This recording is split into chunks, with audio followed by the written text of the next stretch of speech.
Alright, so if you're trying to replace the lights in these switches that sit over here on Subarus, Subaru Outbacks, Imprezas, or no, I think just Legacies and Bajas, maybe, in the early 2000s, these all sit in here like this next to the steering wheel, but a lot of times these lights will burn out, so the only light you'll have is the indicator light, and sometimes even those will burn out.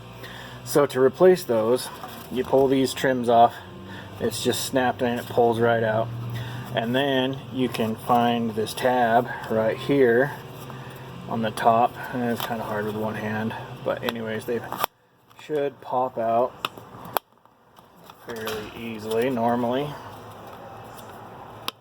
like that. It's just gonna pop out, and here are your lights, these two little gray things.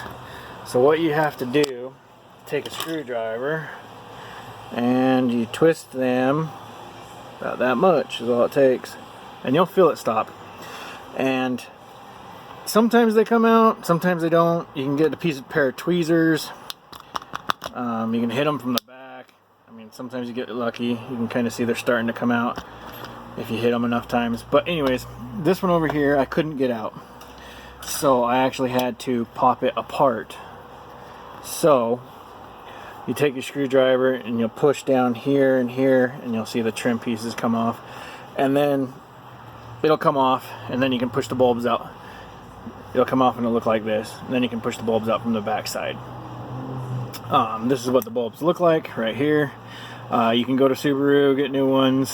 These ones I just got out of the junkyard. I've had a bunch of these switches around, and so if you end up taking it apart, don't worry, it's not the end of the world. The only thing you need to watch out for is this piece right here. I know it's not the best lighting. We'll try this. Alright, so if you look, there's a tiny pin right in the middle of this, and it goes behind that little wire spring. You can see the wire spring is holding it in the very center. I know it's really hard to see, but right there you can see a little silver wire spring, and it holds it right there in the center. And that's the biggest thing about pulling these apart, is just getting that back in that spot if it falls out. And then it's super easy. This just falls in. Oh, I got it upside down. Duh. There we go. And then this, you can see the contact points right there.